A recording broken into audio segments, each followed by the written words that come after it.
Leo tarehe 15 mwezi wa 5 mwaka huu 2026, nataka nizungumzie kwa uchache sana upendeleo uliojaliwa ummatu Muhammad sallallahu alayhi wasallam. Sisi Waislamu ummatu Muhammad sallallahu alayhi wasallam, Allah ametupendelea mno na tumependelewa katika mambo mengi sana. Na kwa taarifa yenu, nusu na robo ya watu wa peponi watakuwa ummatu Muhammad. Khasara iliyoje waliomkataa mtume Muhammad! Khasara iliyoje kwa wale walioukataa Uislamu, dini ya haki, dini sahihi mbele ya Allah subhanahu wa ta'ala. Sasa leo nikutajieni upendeleo mmoja tu alioutaja al-Imamu al-Bazzar na al-Imamu Ibn Hibban, hadithi iliyopokelewa na sahaba anayeitwa Jabir ibn Abdullah. Bwana Mtume Muhammad sallallahu alayhi wasallam anatuambia, afdalu ayami dunya ayyamul ashri, masiku bora ya dunia nzima. Tega sikio, fanya zingatio. Bwana Mtume hakusema masiku bora ya mwezi,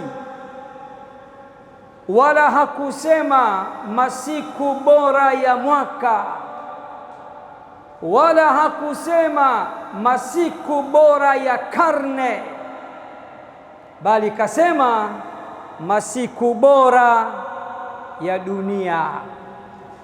Unajua maana ya maneno haya ndugu yangu Muislamu? Afdalu ayami dunya ayyamul ashri, masiku bora ya dunia nzima. Unajua maana yake?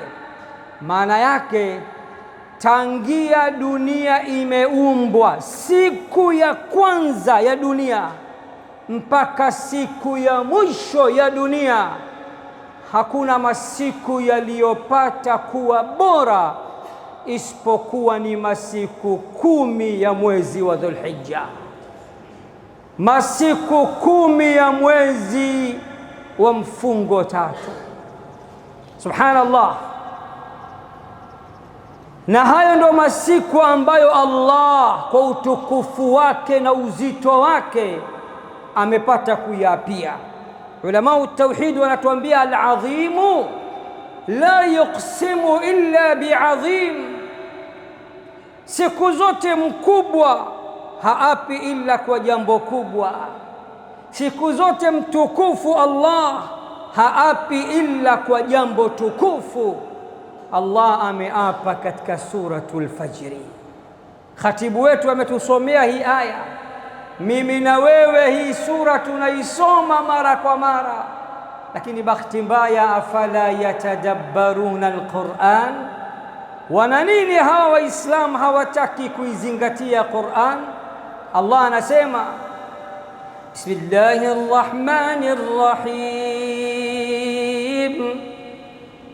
wal fajri wa layalin ashr والشفع والوتر والليل إذا يسر هل في ذلك قسم لذي حجر والفجر.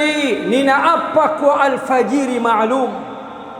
Unajua alfajiri gani ambayo Allah kwa utukufu wake amepata kuyapia? Al-Imamu Ibn Kathir katika tafsiri yake, tafsiru al-Qur'ani al-Azim, juzu ya 4 katika suratul Fajri, anasema alfajiri ambayo Allah ameyapia katika suratul Fajri ni alfajiri ya siku ya Idi ya kuchinja. Idi gani tukufu zaidi? idi gani bora zaidi kati ya Eidul Fitri na Eidul Adha? Semeni Waislamu. Eidul Adha ni tukufu zaidi na ni bora zaidi kuliko Eidul Fitri, na ndio maana Allah ameapa kwa alfajiri ya siku ya Idi ya Al-Adha, idi ya kuchinja. Kiapo cha pili sasa, walayalin ashrin, na ninaapa kwa masiku 10 bora. Qur'ani tukufu kifanyia research, hakuna pahala ambapo Allah amewahi kuapa kwa masiku mfululizo isipokuwa masiku haya ya mwezi wa Dhulhijja. Na Allah akipenda, na mimi na wewe, Allah tupe umri mrefu wenye kheri na baraka, wenye siha na afya njema, na atupe mwisho mwema. Tunatarajia masiku Dhulhijja mosi huenda ikawa siku ya Jumatatu. Sasa Allah subhanahu wa ta'ala anaapa kwa alfajiri ya siku ya Idi ya kuchinja, kisha anaapa kwa masiku 10 bora. Washaf'i, na akaapa kwa shaf'i. Baadhi ya wanawachuoni wakasema shaf'i maana yake anaapa kwa siku ya Arafa, na baadhi wakasema hapana, shaf'i maana yake anaapa kwa siku ya Idi ya kuchinja. Walwatri, na akaapa kwa watri. Witri pia aliyoyapia hapo, akasema baadhi ya wanawachuoni ni siku ya Idi ya kuchinja, na wengine wakasema hapana, ni siku ya Arafa yenyewe. Upendeleo wa Islam. Sasa nakupeni hadithi ya mwisho ili tuweze kumaliza. Hadithi ya Abdullah ibn Abbas radhiyallahu anhu, kukuonyesha bado mimi na wewe tumependelewa mno. Abdullah ibn Abbas anapokea, anasimulia, anasema Bwana Mtume Muhammad sallallahu alayhi wasallam amesema, ma min ayamin العمل الصالح فيهن أحب إلى الله من هذه الأيام العشر. Hakuna masiku ambayo matendo mema hupendwa zaidi, hupendeza zaidi mbele ya Allah kuliko matendo mema yanayofanywa, yanayoletwa na Waislamu ndani ya masiku 10 bora. Hajapatapo Bwana Mtume maisha yake kuyasifia masiku kama alivyosifia haya masiku 10 bora ya Dhulhijja, kiasi ambacho masahaba wakashangaa. Yani dunia tangia iumbwe mwanzo wake mpaka mwisho wake, Allah siku zote matendo mema anayapenda, kwa sababu yeye ndiyo aliyeyaagiza na kuyahimiza. Lakini cha kushangaza, tangia dunia iumbwe siku ya kwanza mpaka siku ya mwisho, hakuna masiku ambayo Allah anapenda zaidi na zaidi matendo mema ndani yake kuliko masiku haya 10 ya Dhulhijja. Masahaba wakashangaa, wakauliza swali zito. Qalu, wakasema, wala aljihadu fi sabilillah. Mtume, hata kwenda kupigana jihad katika njia ya Allah, lugha nyepesi atemeke, ni cha mtoto mbele ya kuleta matendo mema ndani ya masiku 10 haya Dhulhijja. Kwa sababu masahaba vita vya jihad kwao ni vikubwa sana, si mnajua? Mnajua mtu akipigana vita vya jihad kwa lengo ya kuitetea dini ya Allah, malipo yake ya kwanza atazikwa na nguo zake zile zile, hatokoshwa. Allah anataka afufuliwe siku ya Kiyama na damu zake, hakuna kuvishwa sanda. Wakisha toka makaburini hawana hisabu, kaa hapa mzani pima, hawana, peponi moja kwa moja. advertise ya kwanza hurun ain 72. Mimi na wewe kwa mujibu wa hadithi sahihi, na ndio kauli sahihi, watu wote tutakuwa tuna mathna level moja, wake wawili tu. Ama wale watakaopewa 72 ni wale nani? Waliouawa katika vita vya jihad kwa ajili ya kutetea kalimatu la ilaha illa Allah Muhammadur Rasulullah. Kama sahaba wanasema, ya Rasulullah, yani Allah anapenda zaidi matendo mema katika masiku haya 10 kuliko hata jihad, kwa sababu wao wanajua jihadi ndo top. Angalieni Mtume alivyowashangaza akasema, wala aljihadu fi sabilillah. Subhanallah, semeni subhanallah. Bwana Mtume anasema hata kwenda kupigana jihad katika njia ya Allah ni cha mtoto kuliko kuleta matendo mema mbalimbali katika masiku haya 10 ya Dhulhijja. Ajabu sio ajabu? Kitu kikubwa sana hichi jamani. Kisha Bwana Mtume akaleta istithna, akamvua mujahidi mmoja tu, akasema illa rajulan, isipokuwa mtu ambaye, wa fi riwayatin illa rajulun, isipokuwa mtu ambaye kharaja binafsihi wa malihi falam yarji' min dhalika bishay, atakayewazidi, atakayewapiga bao watakaofanya matendo mema katika masiku 10 ya Dhulhijja ni mtu mmoja tu. Yupi? Mtu aliyetoka kwenda kupigana jihad, kaitoa nafsi yake, katoa na mali yake, kisha kule vyote vikateketea, yeye kauawa, kafa shahidi, mali yake imeteketea. Huyo peke yake ndiye atakuwa amewazidi wale wanaoleta matendo mema katika masiku 10 ya Dhulhijja. Unajua maana yake? Maana yake mnajua Waislamu? Maana yake mtu atoe mali yake, atoe nafsi yake, akapigane jihad, alafu akirudi salama, kachanjwa na mapanga mwili mzima, bado hakufikii wewe unaeleta matendo mema katika masiku 10 ya Dhulhijja.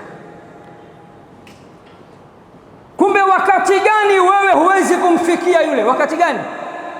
Pindi atakapokwenda na asirudi salama, yeye na mali yake vyote vikawa inna lillahi wa inna ilaihi raji'un. Tumeelewana Waislamu? Nataka nihitimishe. Je, yafaa kufunga masiku yote hayo kuanzia siku ya kwanza hadi siku ya 9? Jawabu, yafaa. Na aliyehimiza na akasisitiza na akakokoteza ni Bwana Mtume Muhammad sallallahu alayhi wasallam. Wapi sasa Bwana Mtume amehimiza na kukokoteza na kusisitiza watu wafunge katika masiku haya yote 9?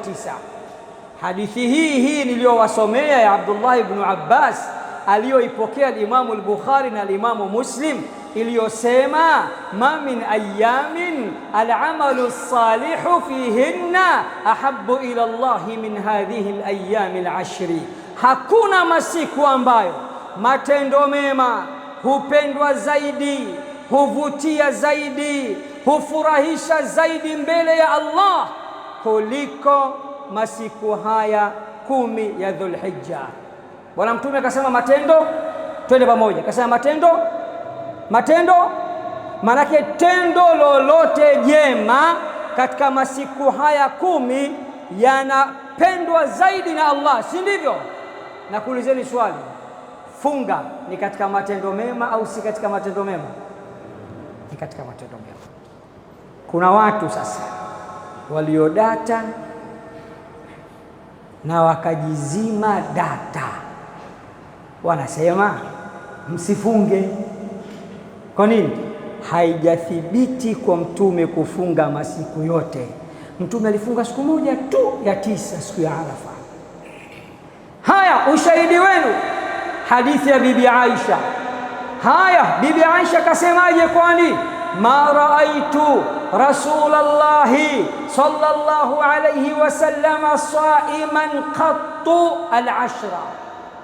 Bibi Aisha anasema sijapatapo kumwona bwana mtume sallallahu alayhi wasallam akifunga masiku haya 10. Wakachukua hadithi hiyo. Tunajibu vipi? Tunajibu tunasema Bi Aisha ni mke wa nani? Mke wa nani? Mke wa mtume. Kuna hadithi nyingine ya mke wa mtume tena, Bibi Hafsa anasema kana Rasulullah sallallahu alayhi wasallam yasumu 10 Dhulhijja.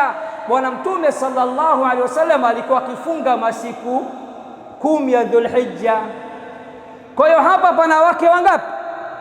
Wawili. Mke mmoja anasemaje? Hajapatapo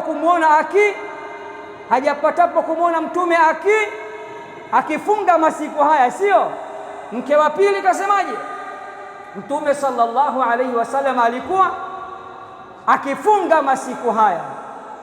Maulama wa hadithi wanasema hadithi ya bibi Aisha kitaalam, kiufundi huitwa hadithun muttarib.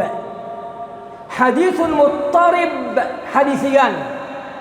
Katika Baiquniya imekuja wa dhukhtilafi sanadin au matnin muttaribun inda uhaili lfanni.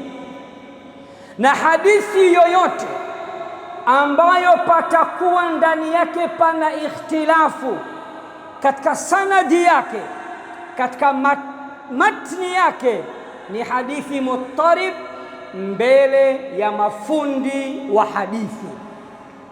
Nini maana ya hadithi muttarib?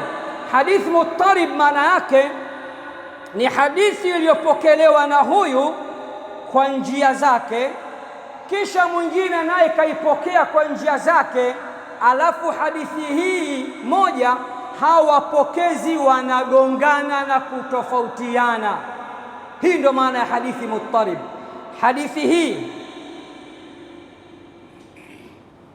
Hadithi hizi mbili, ya mke wa mtume bibi Aisha na mke wa mtume bibi Hafsa, zinagongana hazigongani?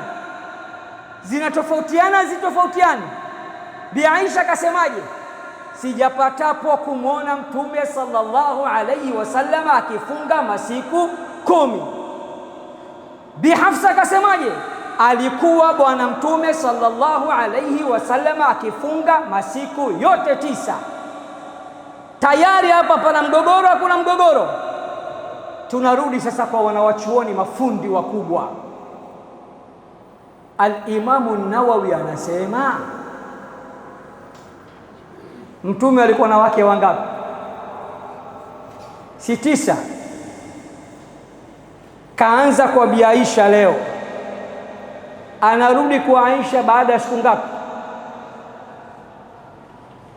Wasiwatemeke, sio wilaya pekee mnajiita wanaume au mmeitwa? Na kuulizeni, mtume leo anatoka kwa Bi Aisha, kesho asubuhi anaamka anaelekea kwa mke mwingine. Dhulhijja mosi asubuhi kaamkia anaondokea kwa Bi Aisha. Ndio tuseme Dhulhijja mosi ndo leo, kaswali alfajiri kila kitu bana, bai kwa heri, naenda zamu ya mwingine, mpaka anarudi kwa Bi Aisha. Siku ngapi zimepita? Wakasema Bi Aisha ana haki ya kusema hajawahi kumwona, kwa sababu bwana mkubwa alikuwa mwamba wa miambani, ana wake wengi, mpaka anarudi kwa huyu siku 9 zishakatika, hawezi kujua upo wewe.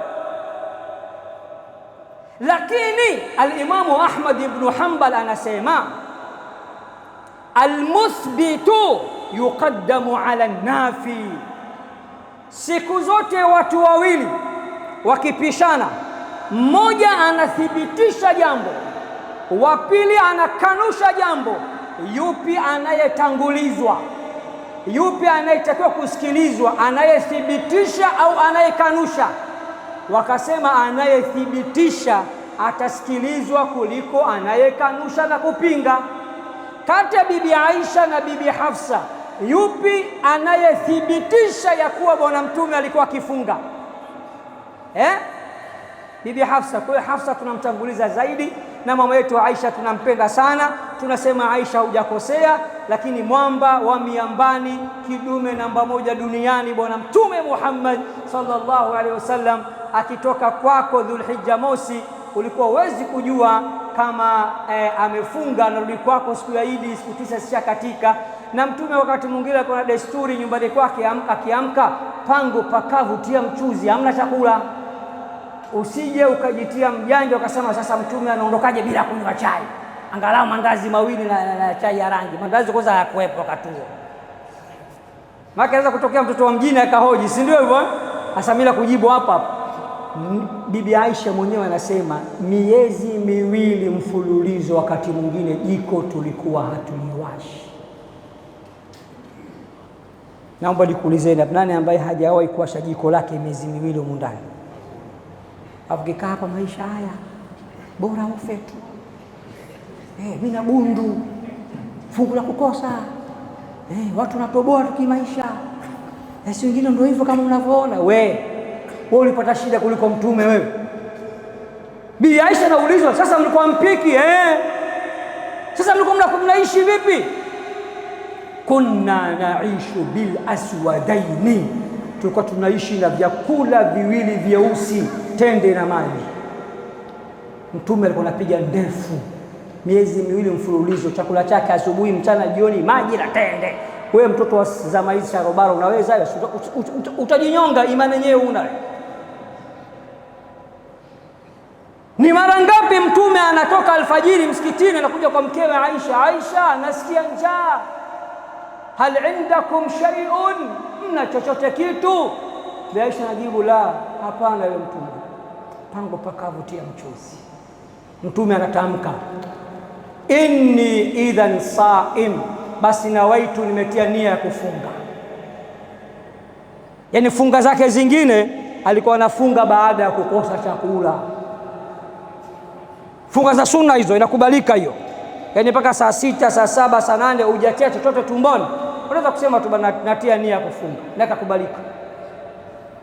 Kwa hiyo huenda akawa ile siku anaondoka kwa Aisha kaanza kufunga Dhulhijja mosi, hakuna chakula ndani. Bi Aisha kashindwa kumsobezea kitu, hamna kitu chakuliwa, mpaka anarudi kwa Bi Aisha siku 9 zishakatika.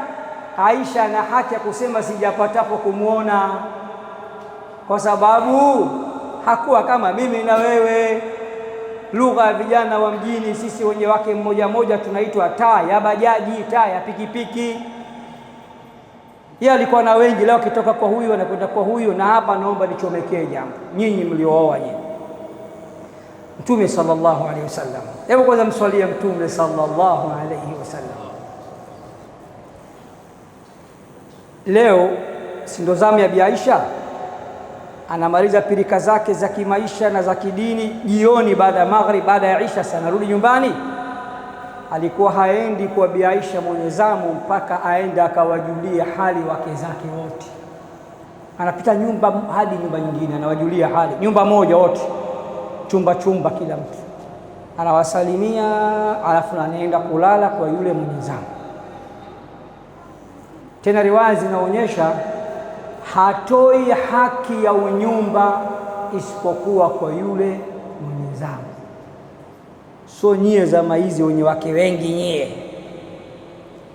unaitwa unakwenda kuchungulia mara moja vituko vya hawa, anajua leo zamu ya fulani. Ukifika pale kabadilika asilimia zote, bi harusi uzalendo unakushinda. Sasa mke wangu bana, wacha nipumzike nusu saa, utakwenda kwa yule, nitachelewa. Haitakiwi hiyo babu, hiyo babu haitakiwi. Haki ya siku hiyo sio yake, utakiwa ukatae. Mtume alikuwa anawatembelea na wajulia hali, atoi unyumba ila kwa yule mwenye zamu ya siku ile usiku. Na hitimisha nasema yafaa kufunga kwa ushahidi niliokupeni katika masiku haya 10. Aliyehimiza na akasisitiza kufungwa ni nani jamani? Ni Bwana Mtume sallallahu alaihi wasallam. Kwa kuhitimisha, amehimiza vipi? Amesisitiza vipi? Abdullah ibn Abbas anasema, hadithi aliyoipokea Imamu al-Bukhari na Imamu Muslim, Bwana Mtume anasema, ma min ayamin al-amalu as-salihu fihinna ahabbu ila Allah min hadhihi al-ayami al-ashri, hakuna masiku ambayo matendo mema hupendwa zaidi na Allah kuliko muumini kuleta matendo mema ndani ya masiku haya 10 ya Dhulhijja. Masahaba wakastuka wakasema, qalu wala aljihadu fi sabilillah, Mtume, hata kwenda kupigana jihad katika njia ya Allah ni cha mtoto mbele ya kuleta matendo mema katika masiku haya 10? Akasema wala aljihadu fi sabilillah, hata jihadi malipo yake hayawezi kufikia matendo mema yanayofanywa katika masiku haya 10, illa rajulun, isipokuwa mtu ambaye kharaja binafsihi wa malihi, ametoka mwenyewe kwenda kupigana jihad akatoa na mali yake, thumma lam yarji' min dhalika bishay, kisha yeye amekufa shahidi, ameuawa katika vita, mali yake imeteketea, huyo pekee ndiye atakayekuwa na malipo makubwa kuliko yule anaileta matendo mema katika masiku haya 10. Namwomba Allah aendelee kutujalia pumzi na uhai, atujalie tuweze kuyaona haya masiku 10 bora kama alivyotujalia miaka ya nyuma, atusaidie tuweze kuleta matendo mema mbalimbali, atusaidie tuweze kufunga kuanzia siku ya kwanza mpaka siku ya 9, siku ya Arafa. Atujalie tuwe tuna moyo wa kutoa sadaka, wa kuswali swala za sunna mchana na usiku, wa kuleta uradi na dhikri mbalimbali, wa kuomba dua mbalimbali na kuleta istighfar mbalimbali na matendo mema yote kwa ujumla, kwani matendo mema hupendwa katika masiku hayo kuliko siku zote. Namwomba Allah subhanahu wa ta'ala, wale ambao wazazi wao wako hai, Allah awahifadhie wazazi wao, Allah awatunzie wazazi wao, Allah awapambe kwa siha na afya njema wazazi wao, na wale ambao wazazi wao wote wawili au mmoja wapo amekushatangulia mbele ya haki, Allah nakuomba kwa rahma zako na baraka zako na upendo wako juu ya umma wa Muhammad sallallahu alaihi wasallam, warahamu wazazi wetu waliokushatangulia mbele ya haki, wapandishe daraja siku hadi siku, watoe pahala pazuri walipo, wapeleke pahala pazuri zaidi. Allah nakuomba nasi utupe maisha mazuri. Allah, mwenye dhiki na kuomba umpe faraja, mwenye njaa na kuomba umpe riziki ya halali, asiyekuwa na kazi Allah na kuomba umpe kazi ya halali yenye kipato kizuri cha halali. Allah nakuomba yule mwenye maradhi mvue maradhi yake na umvishe vazi la siha na afya njema. Allah aliyefanyiwa hasad ipeperushe hasad na uivunje vunje katika mwili wake. Allah, kila aliyepatwa na kijicho kibaya na kuomba kwa rahma zako na baraka zako zivunje vijicho vibaya katika mwili wake na vipeperushe. Allah, aliyefanyiwa sihri na ushirikina katika mwili wake na kuomba kwa utukufu wako uzibatilishe hizo sihri na hizo uchawi na ushirikina kwa ujumla. Allah, nakuomba utufurahishe hapa duniani hadi akhera. Allah, kila mwenye hitajio la moyo wake mjalie mahitajio yake. Allah, tupe kila tunachokitaka, tuepushe na tusiyoyataka. Allah, tuongozee watoto wetu, wajalie wao watoto wema, watoto wa kheri, watoto walionyooka, watoto walioshika ibada, watoto waliohifadhi Qur'ani na sunna za mtume wako Muhammad sallallahu alaihi wasallam. Allahumma amin. Subhana rabbika rabbil izzati amma yasifun wa salamun ala al-mursalin walhamdulillahi rabbil alamin. Kishki TV, nuru ya dini yako.